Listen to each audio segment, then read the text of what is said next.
General Bakshi, the very fact that this regime wants to have closer ties with Pakistan is perhaps known. But what's not yet known is the detail and the level to which you have these officials coming in, going to Cox's Bazar, a place very close to Rohingya camps. And what is a giveaway is the fact that these senior officers, they're brigadier level officers, we are told, and they have fresh passports. That itself raises serious questions about who these individuals are.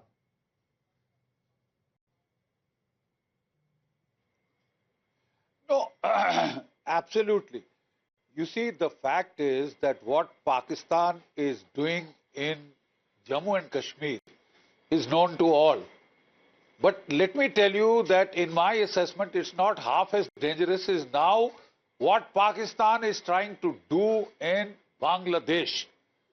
You know, after the 1971 war, India had restructured the subcontinental security in South Asia to emerge as the paramount power, as the predominant power. What Pakistan is doing is to now try and reverse the security restructuring that India had achieved in 1971. It wants to sort of, almost convert Bangladesh back to East Pakistan, spread the tentacles of its ISI there. In fact, it is the Pakistani ISI which, in concert with the CIA and the Jamaat-e-Islami Bangladesh, had carried out the coup which drove out Hasina Wajid. And what have we got there? We've got a jihadi regime bent upon creating anarchy, chaos, and absolute violence and mayhem. They want to talk of grabbing, the provinces of West Bengal, Odisha, and Bihar. Those are the kind of irredentist, idiotic slogans coming from there. Bangladesh was doing so well economically. It had better parameters than Pakistan. It had overtaken Pakistan in terms of per capita GDP. Unfortunately, came COVID and its garment industry took a big hit. Taking advantage of that, disenchantment, they have staged a colored revolution in Bangladesh. Right? But what has that revolution brought to Bangladesh for the last so many months? Misery. Just a diet of anti-India hate, will reduce your country to another pauper state like Pakistan. A pauper state like Pakistan.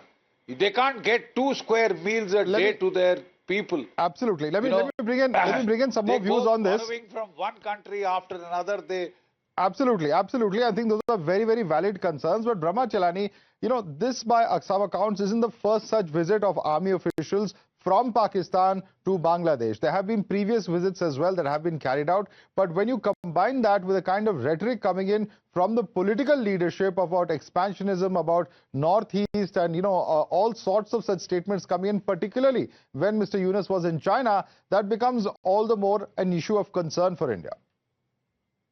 I agree with you, Madhav. The fact is that there is an emerging strategic nexus between Pakistan and Bangladesh. And this emerging nexus is being backed by 2 powerful international players, China and the United States. We should not forget that some weeks ago, Muhammad Yunus's government humanitarian corridor to the Rakhine province of Myanmar. That was a proposal backed by the US. But Rakhine province is mostly controlled by the Arakan army, which is an anti-Rohingya group, which is the group which is today persecuting and killing Rohingyas. And the whole purpose of this humanitarian corridor was to facilitate the supply of Western weapons to the anti-junta rebels in Myanmar. Fortunately, the army chief in Bangladesh shot down that area, saying that Bangladesh would be sucked into major geopolitical conflict. But this emerging nexus between Pakistan and Bangladesh is being backed by the Bangladeshi army chief clearly it was he and his institution that hosted a covert ISI delegation's visit earlier. This happened a couple of months ago. That was the first indication that a strategic nexus is emerging between Bangladesh and Pakistan. The fact is that historically, India has considered Bangladesh to be within its sphere of influence. Now, Bangladesh is slipping away from India's sphere of influence, and this emerging axis between Bangladesh and Pakistan is not only going to complicate India's regional diplomacy, but actually seriously impinge on India's security interests.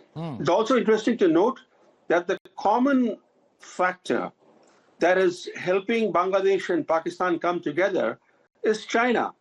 China is the common partner of both Pakistan and Bangladesh.